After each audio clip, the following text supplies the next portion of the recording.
Some memories don't fade. They wait. June Talbot never wanted to come back. But when her grandmother passed, the 16-year-old had no choice. Just pack up the old house in Widow's Hollow and leave. But the forest remembered her. The first night it started. Heavy footsteps circling the trees. A tall shadow watching from the porch. And then, an unsent letter from her grandmother. It's still here. And it remembers you. Pieces of her childhood return like fragments from a dream. A friend she once had, not human, but gentle. A silent creature she called Will. He couldn't speak. But he listened. He laughed. And she promised to come back. But something happened. Will was shot. And June forgot. Until now. A notebook filled with drawings. Left by Rudy, the mute neighbor no one ever listened to. He wasn't mad. He saw it all. And he kept their secret safe for years. But when the hunters who once hurt will return to the town, the forest responds. Livestock torn apart, but not eaten. Tracks larger than any animal. And then, the bent one. Will's uncle, furious, vengeful. He comes for June, and Rudy stands in his way. Just when bloodshed seems inevitable, Will returns, grown. Scarred, but not broken. He doesn't fight. He doesn't rage. He simply raises a hand to say, enough. June, for the first time, doesn't run. She embraces him, not as a monster, but as the friend she left behind. The next morning he's gone, but a symbol remains, a broken circle, stitched together with grass. June writes the story down, not to share, but to remember. And on Rudy's grave, she carves. He listened when no one else did. A few days later, in the rain, someone sees footprints leading into the cemetery. No one speaks of it. But June knows, the forest remembers. And this time, she won't forget. The house still smelled like cedar and mothballs, even after the fire tried to take it. June hadn't stepped into Widow's Hollow since she was 8. And now, at 16, the place felt both smaller and stranger. The front porch groaned beneath her boots like it was waking from sleep. The screen door hung crooked, swaying gently in the summer breeze, like it still remembered who used to walk through it. Her fingers hesitated on the handle. Julie 3rd. I didn't sleep last night. I kept hearing that whistle in the trees, but I didn't feel afraid. It felt like someone was remembering me. She found the letter tucked into the old Bible by her grandmother's bedside. Faded handwriting, smudged in places, but still sharp enough to slice. For June, if you've come back, then it's still out there. It never left. It's been waiting. The attic was stifling, dust heavy in the air like breath held too long. Boxes stacked like forgotten tombstones. Old dolls with one eye open. A cracked mirror leaning against the wall reflected something behind her, but it was just her own shadow, tall and thinner than she remembered. She opened the trunk where her grandmother kept old clothes and photographs. Beneath a pile of flannel shirts, she found it. A tin box. Inside, a letter, unsent. The envelope was addressed to no one. The words were short, unfinished. I should have told her what was in those woods. But I was a coward. I thought if I stopped saying his name, he'd stop watching. That night, the house refused to rest. June lay under the heavy quilt, the one with stitched ear and stars, listening to the house creak and settle like a restless animal. Crickets chirped. An owl called from the woods. Then, nothing. No sound. Like the night held its breath. Then came the steps. Heavy. Deliberate. Not boots. Not paws. Something between. The boards on the porch moaned rhythm. She froze. 1, 2, 3. Each step slower than the last. Not sneaking, not hiding. The wind shift. The screen door squealed open. Then nothing. She sat up, barely breathing, heart slamming against her ribs.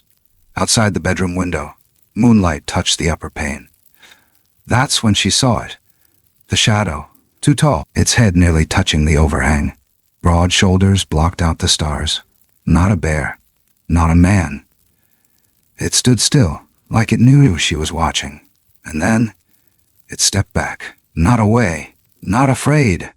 Just enough to let her know it could. She didn't sleep, not even when the light returned. In the morning, she walked the porch. No prints, no marks. Just a single pine cone, perfectly placed in the center of the step. Julie 4th. There's something sacred about silence. Not peaceful, sacred, like it's been earned. She didn't tell anyone. Not the neighbor who waved from the road. Not the mailman who left a package and glanced nervously at the woods. No one knew she was back. No one but it. Inside the kitchen, she touched the windowsill where she once lined up rocks as a child. There was a space, clean, dustless, like something had been there, watching, waiting. Later that afternoon, she found the photograph, wedged behind the bookshelf. Her, as a toddler in a red knit cap. She was holding something's hand, but whatever it was had been ripped out of the frame. Just a hairy arm, just a suggestion of something. Her fingers traced the torn edge. Julie 5th. I think I promised something, but I don't remember what. She walked the edge of the woods at dusk. The trees leaned in like they knew her. She remembered playing here. Or thought she did. A shape among the trees. A game. Laughter. Not hers. A different laugh. Echoey. Mimicked. She stopped by the old well. Dropped a stone. 1, 2, splash. Still water after all these years. Then, behind her, not speech. Something in between. She turned slowly. Nothing. But the air had changed. Heavier. Charged. She backed away. All the way home. That night, the steps didn't come. But she dreamed of them. She dreamed of a hand. Long fingers. Thick knuckles. Nails chipped from stone. Reaching toward her. Not to hurt. To remind. And in the dream, she heard a voice, not spoken but understood. You said you'd come back. She woke up crying. No idea why. The next morning, she didn't open the curtains. She didn't open the door. She just sat at the kitchen table and stared at the tin box.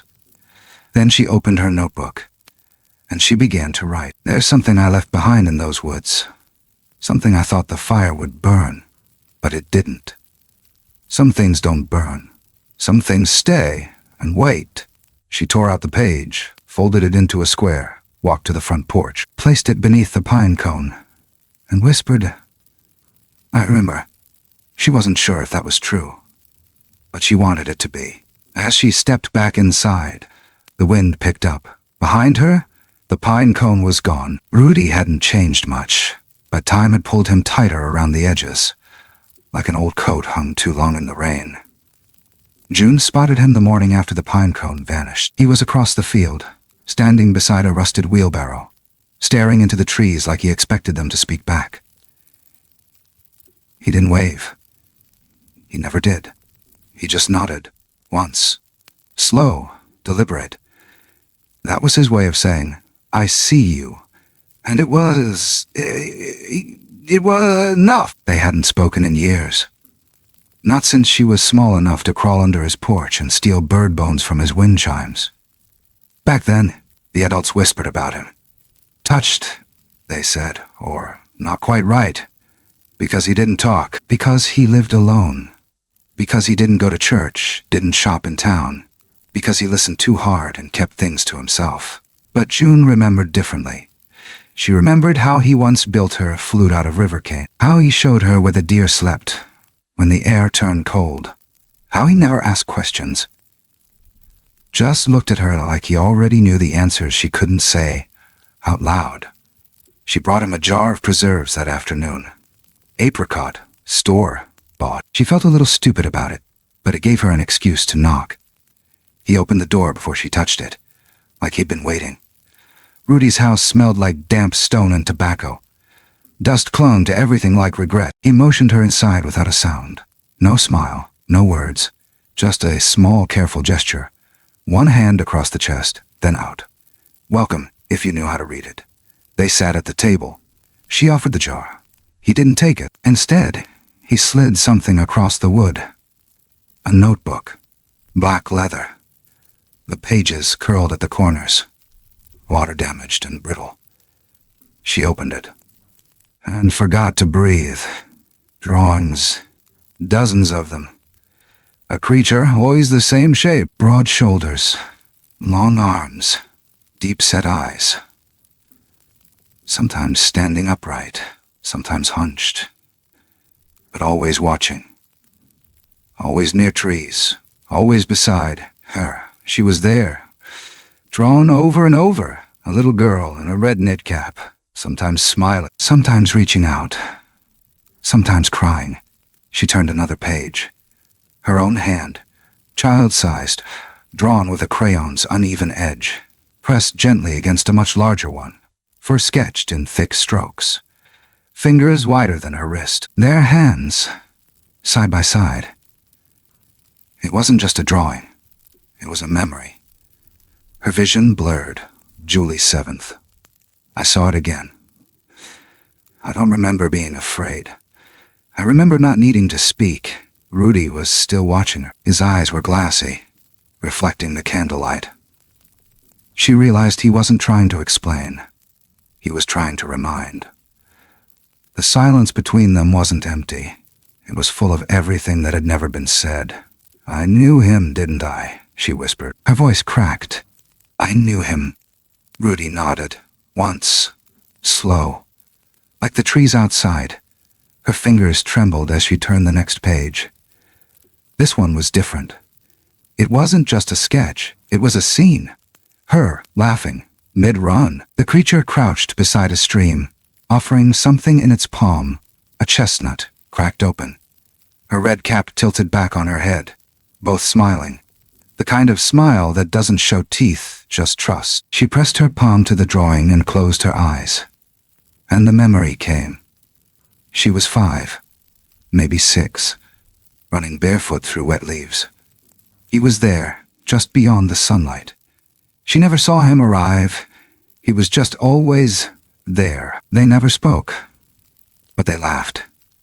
She would hum, and he would mimic it, just slightly off. Like he was learning. He was warm. She remembered the feel of his fur, coarse, but not filthy.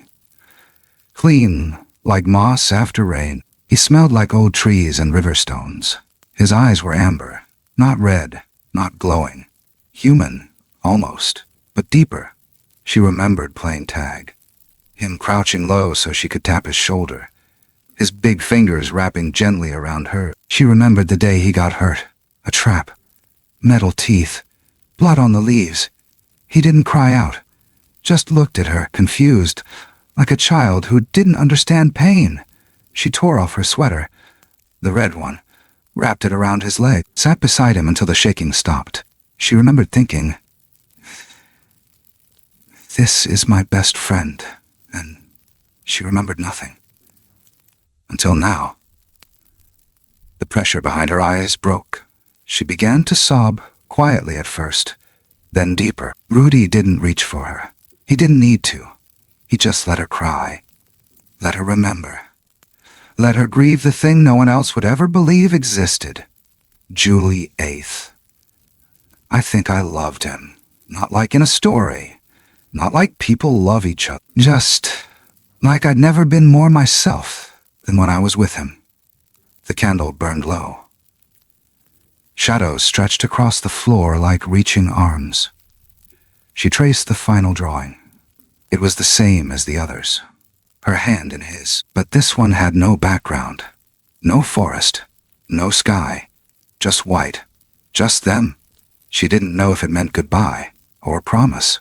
Rudy stood, walked to the mantel, took down a small cracked whistle carved from bone, placed it gently in her hand. She remembered the sound it made. A low, fluttering note. Like breath through hollow wood. She remembered blowing it once, and how the woods went silent. How something had answered. She clenched it in her fist. Didn't say, Thank you. Didn't have to. Outside, the woods waited, and something in her, long buried, stirred. She would go back tomorrow. She would stand where the trap had snapped, and maybe this time, she wouldn't look away. The attic always felt colder than the rest of the house, even in the middle of July. Not cold like weather, but cold like memory, like whatever lived in the dust had learned to keep its breath still. June ducked beneath the sloping rafters, flashlight flickering over boxes sagging with years. Her fingers brushed past Christmas wreaths, old tax records, broken furniture. Then she found it, a crate with her name scrawled across it in faded marker. Junie. All caps, like someone wanted it to be remembered even if everything else was forgotten. She sat cross-legged on the wood floor, heart thudding like it knew something was waiting. Inside the crate, buried beneath a tangled blanket and one of her baby shoes, was a thick sketchbook, spiral-bound. The kind kids used in art class, its cover covered in faded Lisa Frank stickers and crayon scribbles. She recognized her own handwriting immediately, lopsided, determined.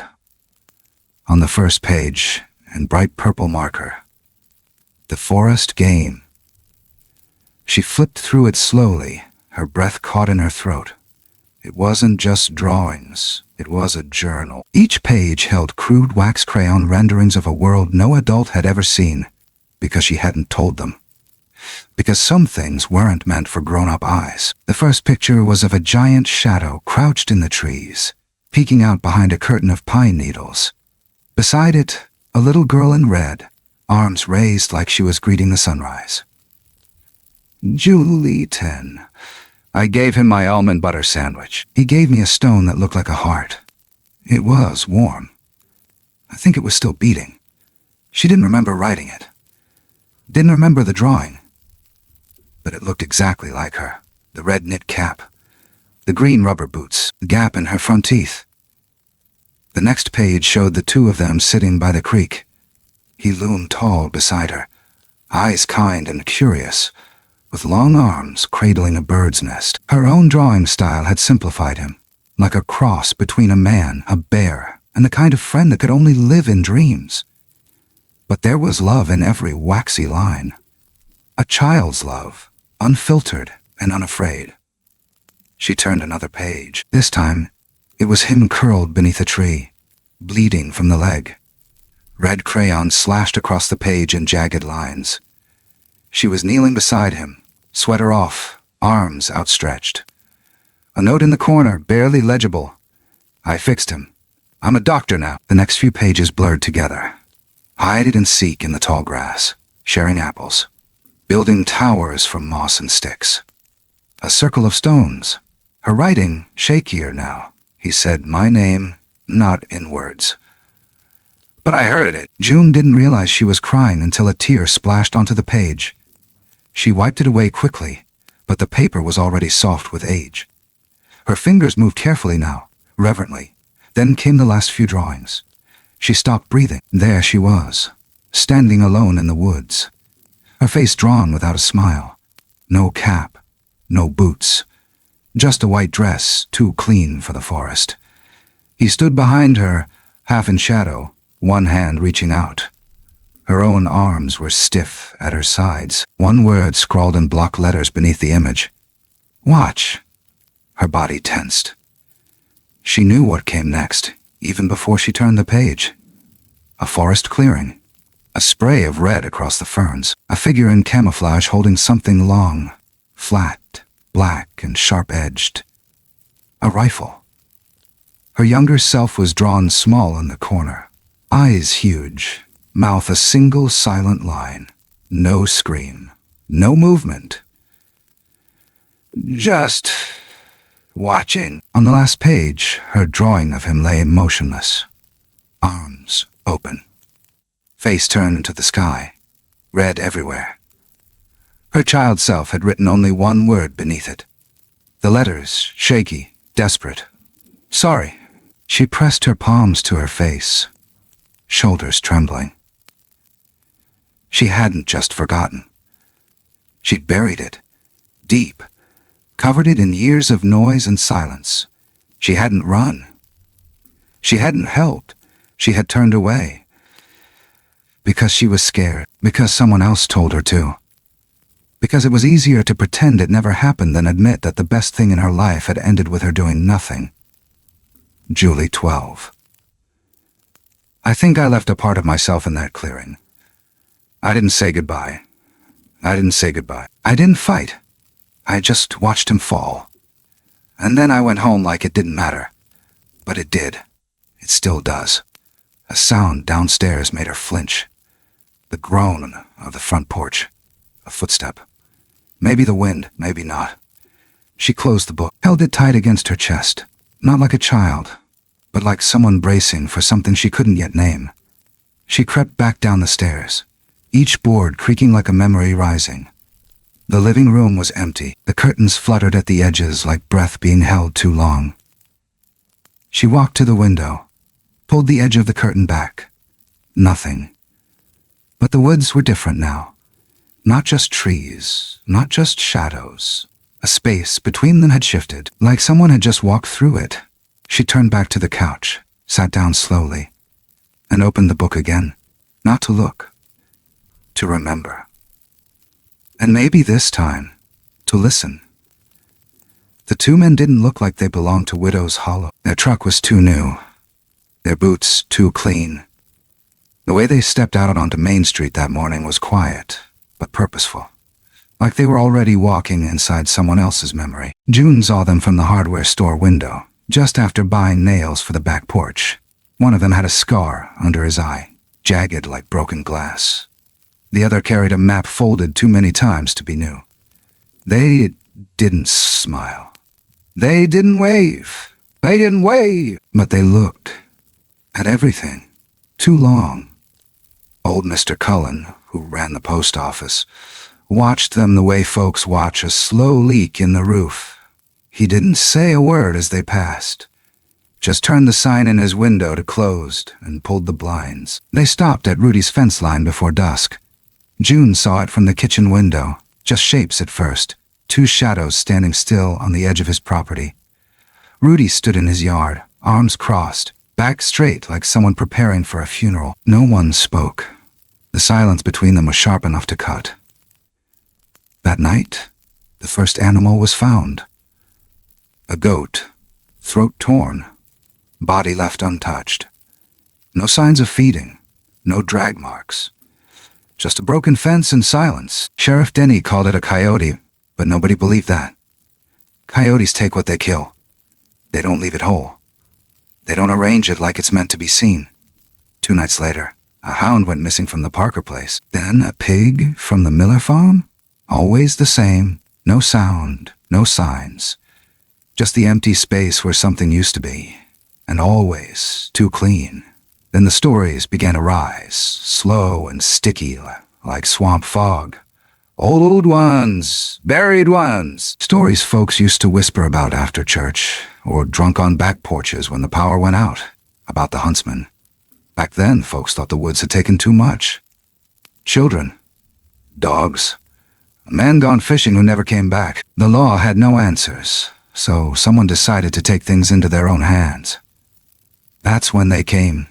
2 brothers, outsiders, hunters, military maybe, or maybe just angry enough to pass for it. They set traps. They stayed up nights. And one day, they came back with something they swore was proof. They said it walked on 2 legs, but wasn't a man. They said its eyes were too deep and its hands too wide. They said it screamed once and bled slow. They didn't keep the body. Didn't have to. Folks didn't ask for it. They just wanted to believe someone had finally done something. The town called them brave, gave them pie, shook their hands, then forgot all about it. But the woods didn't. June sat with Rudy under the porch light, the old swing creaking between them. She showed him the journal, the crayon drawings, the last page. He didn't touch it. Just looked at her with eyes that had already seen too much. I think they came back, she said, voice barely above breath. I think they want to finish it. Rudy didn't nod. Didn't move.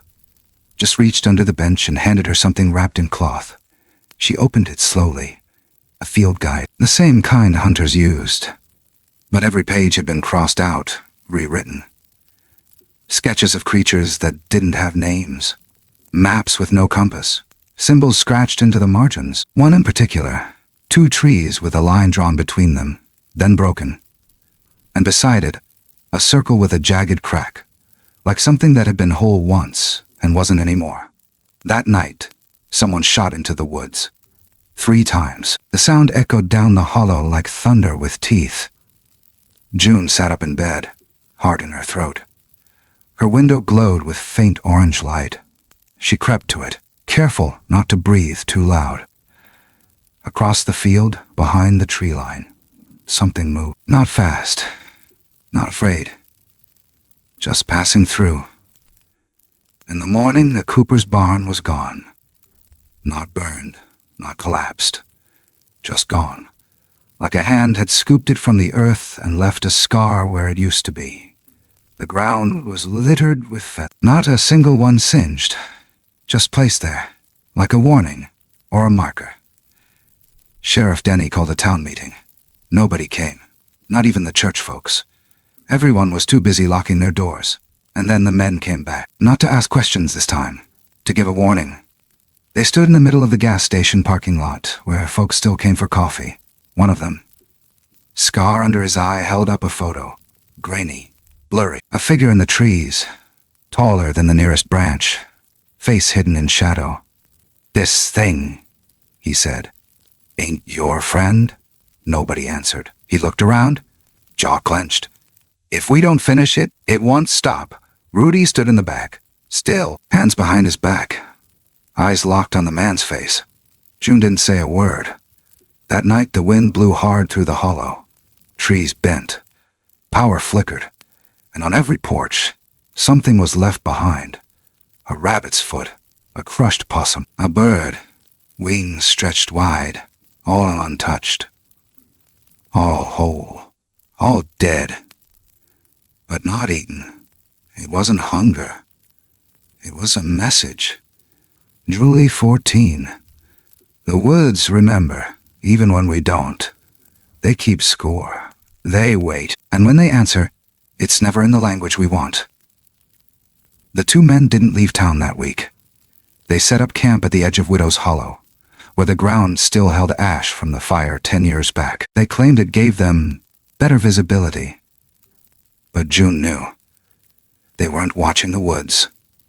The woods were watching them. And the things they'd taken?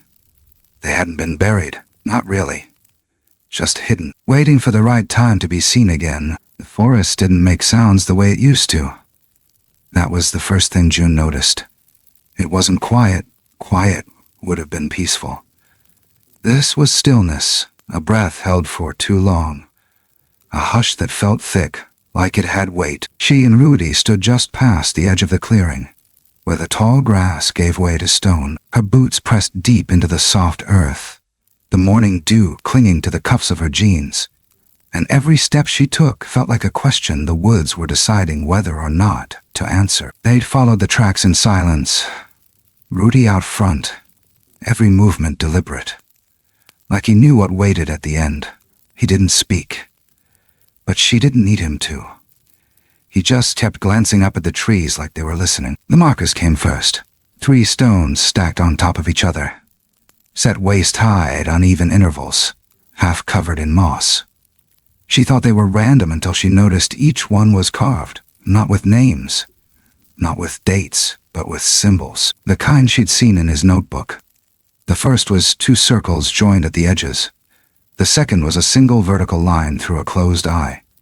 The third, a handprint, far too large to be human. She didn't ask. She didn't have to. The grave was smaller than she expected. Just a shallow dip in the earth, framed with rough-cut stones that had been carefully placed into a perfect oval.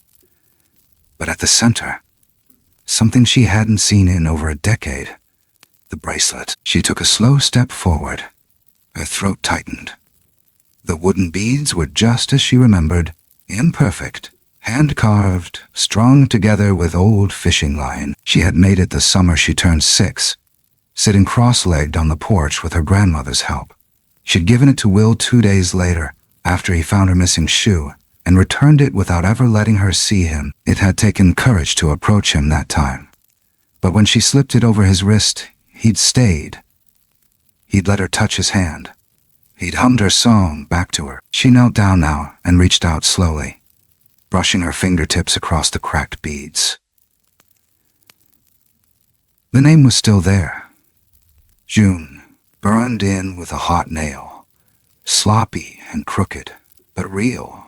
Julie 18. I found it. Not just where we said goodbye, but where he laid down the only thing I ever gave him. He kept it, even when I didn't keep my promise. Her hands trembled.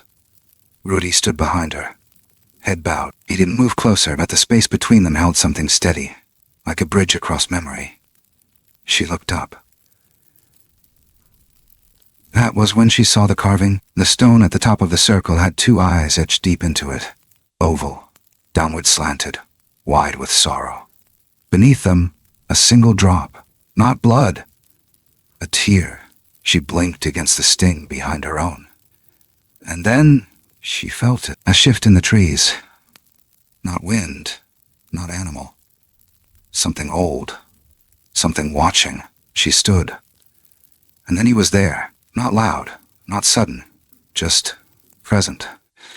At the far side of the grove, half shielded by fog and bark, still as the grave, tall as memory. Broader now. His limbs had thickened, grown heavy with time. But the way he looked at her, that hadn't changed. His eyes, those amber eyes, held the same grief. The same kindness, the same weight. Will... She couldn't speak. Her breath caught. Her heart beat like it had somewhere to run, but her legs held still. The silence stretched wide between them. Not cold, not cruel. Just sacred. He stepped forward, slow, careful. No threat in his movement, just purpose. When he reached her, he paused. His hand rose, not to take, but to show. He touched the spot just left of center on his chest. Fingers curled into his fur, pressed gently, then fell away. June's hand rose without thinking. She mirrored the gesture, their eyes locked, and then his fingers moved, one step back, another, fading into the trees. Not gone. Just returned. She didn't cry until his shadow disappeared behind the fog, didn't move until the silence filled with bird calls again. The wind picked up, bending the branches overhead. She could breathe again. Rudy placed a hand on her shoulder. She didn't flinch. They didn't speak on the walk back. She didn't need to. But that night, she opened her journal again. Julie 18's second entry. He's not angry. He's not cruel, he remembered. And even after everything, he still came. He still let me see. Maybe that was his way of forgiving me. Or maybe he never blamed me to begin with. She left the bracelet behind. Not out of guilt. Not out of grief. But because it no longer belonged to her. But for the first time, she felt like she was allowed to stand inside it again. Allowed to carry it. Allowed to remember. The kind of memory that doesn't just haunt you. The kind that changes you. It started with the sound of branches breaking, not snapping like from wind, but deliberate, torn down by something with purpose. June woke before the sound even reached the house.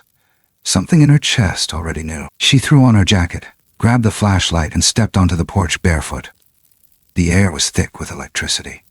No rain, no storm, just pressure. The kind that presses into your skin like a warning. Rudy was already outside. His stance was rigid, eyes pinned to the tree line. He didn't look at her, didn't speak, just pointed.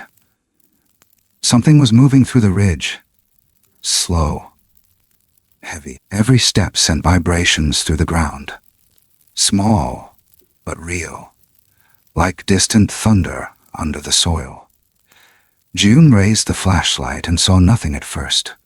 just the shifting of trees, like a ripple moving through the dark. And then it stepped out, taller than Will. Thicker, too. Shoulders hunched unnaturally forward, one arm longer than the other, dragging slightly behind. Its skin, or fur, was mottled, patchy in places, scarred, torn. One side of its face looked burned, twisted into ridges of healed-over tissue. The other eye glinted yellow in the beam of her light. It didn't blink. Its breath steamed in the cold night air, ragged and uneven. It held something in its hand, a strip of red cloth. June knew it before she saw it clearly. Her sweater. What was left of it? She took a step back. Rudy stepped in front of her. The creature didn't flinch. It didn't growl. It didn't rush. It just stared. I saw another. Not Will. Not like him. Like something that broke, but kept walking. It carried my past like a trophy. Then the creature growled. Not like an animal, but like something trying to remember how to be one. Deep, broken, shaking the bark on the trees. And it charged. June barely moved in time. Rudy shoved her to the ground as the thing lunged, crashing into the side of the porch with a sound like splintering ribs. Wood shattered. The light went out. Everything turned black except for the moonlight flickering through the moving trees. Rudy stood, didn't run. He faced the creature square. It swung a wide, furious arm, catching Rudy in the ribs. His body folded hard onto the ground with a breathless thud. June screamed, crawled toward him. Blood leaked between his fingers as he clutched his side, and then the forest went still. Not quiet, still, like something else had stepped in. She turned. Will stood just beyond the clearing. His chest rose and fell, not fast, not panicked. His shoulders squared. The moonlight caught the edge of his brow. His eyes were locked on the creature, and something passed between them, ancient, weighty, unspoken. Will didn't roar. He didn't strike. He stepped forward, slow. Hands open. The starred one. The bent one. Snarled, twisted, rage building with every breath. Will didn't back away. He moved closer. When the distance between them narrowed to arm's length, the bent one raised a clenched fist, trembling. But Will didn't move to stop it. He raised a hand instead. Not to block. Not to hit.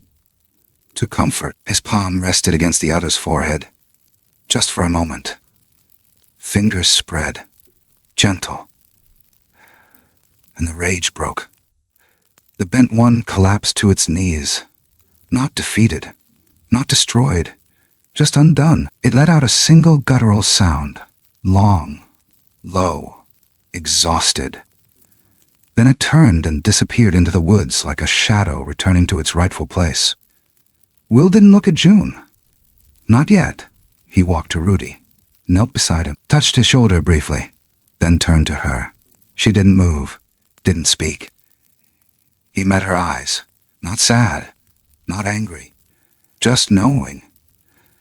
Then he was gone, back into the dark, back into the trees. Jolly 20, second entry. He saved us. He saved Rudy. He saved the thing I couldn't. And he never lifted a hand in violence. He didn't need to. There are things stronger than fury. Things deeper than vengeance. And sometimes, mercy is the only weapon left. Rudy's breath was shallow but steady. June called for help. Lights came on across the hollow. Sirens way in the distance. But the woods had already gone quiet again. And when she looked down, the piece of red cloth was still there, folded, not torn, placed gently at her feet, like a reminder, or a gift. She sat on the back steps before sunrise, knees pulled to her chest, a wool blanket draped around her shoulders like armor. The sky hadn't turned yet, just that ghost-colored haze before anything commits to being day. The woods were still, not in a way that threatened, but like something listening with its head bowed. The night had taken so much, but it hadn't taken him. Not yet. Not ever, maybe. Rudy was stable.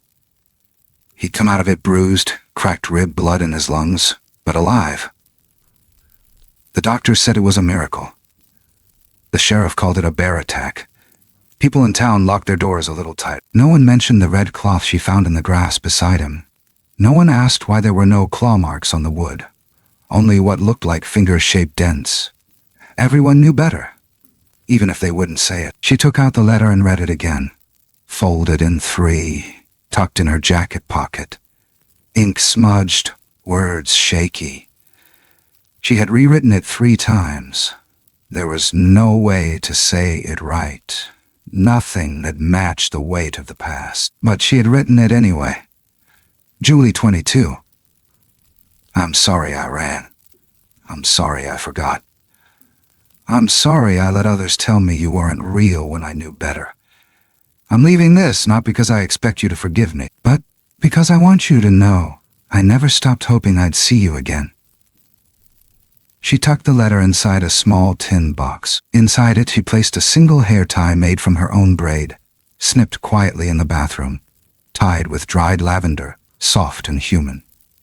A part of her, quite literally. She walked to the edge of the woods, same place she used to hide as a kid when she was scared of thunderstorms. Placed the tin at the base of the same crooked pine, not buried, not hidden, just there, in the open, like she wanted him to find it, like she trusted him to. Then she walked back. She didn't expect anything to change. That wasn't why she did it. She made tea. Let the screen door creak shut behind her, but the next morning, before the dew had even lifted from the grass, there it was. A small bouquet of wildflowers. Not the kind people plant. Not the kind you buy in a store. Flowers from deep in the woods. Columbine, Joe Pye weed, touch-me-nots, all bundled with perfect care, bound with a twist of cedar bark and placed exactly where her box had been. Her hands trembled when she picked it up. Not with fear, with understanding. That night, she didn't lock the door. She lit a single candle, sat beside it on the floor, waited. The fog rolled in first, thick and low. It hugged the ground and turned the trees into silhouettes. Then came the stillness again. And then he appeared. Not out of the dark, not like something sneaking. He stepped into the light like it belonged to him. Will, he looked different. Older, maybe. Wiser. But the ache in his eyes, the sadness that lived beneath the surface, had softened. Not gone, but quiet. He didn't come close. He didn't speak. He didn't need to. He crouched near the edge of the yard, reached down, and with one long finger, traced something into the dirt. June stood slowly, heart thudding like it remembered too much. She walked to the edge, past the porch light, through the mist. She saw what he'd drawn. A circle, split down the center. But across the crack, he'd drawn tiny, delicate lines of grass, braided, woven, holding it together. Not healed, but mended. Her throat burned. She knelt in front of him, close but not too close. And then she did something she hadn't done in over a decade. She reached out, not to touch his face, not to test if he was real. She reached for his shoulder and wrapped her arms around him. It was awkward, strange, like hugging a mountain, but he didn't pull away. He let her, and for a moment, she held him, not as a myth, not as a creature from her nightmares, but as the friend she had once betrayed, and as the friend who forgave her anyway. Julie, 23. I don't think he ever hated us. I think we made it easier to believe he should. But all he ever wanted was to be seen, to be remembered, to not be erased. They didn't say goodbye. He slipped back into the trees as gently as he had come. No sound, no warning. But this time, she didn't feel abandoned. This time, she felt seen, and she knew. This was the last time, not because something was wrong, but because something had finally been made right. When she looked down, she saw the grass had been flattened in the shape of a seat. Next to it, a single fingerprint pressed into the dirt, as if to say, I was here, and I will always be. And just before the fog swallowed the trees whole, she whispered, Thank you. then stepped back inside. The house felt quieter now, not in the way it did when something was lurking just beyond the trees, but in the way an old song fades after the final note.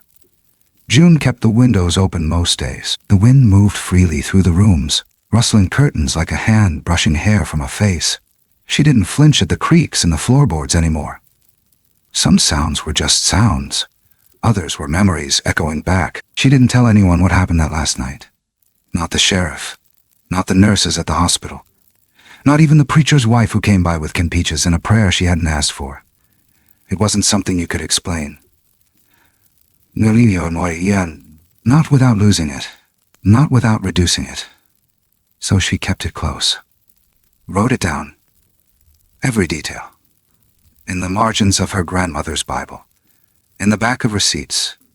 On the inside of matchbooks and paper grocery bags. Little fragments scattered like breadcrumbs. A record for herself, not the world. Julie, 28. People forget that stories aren't always for sharing. Sometimes they're for surviving. She never published it.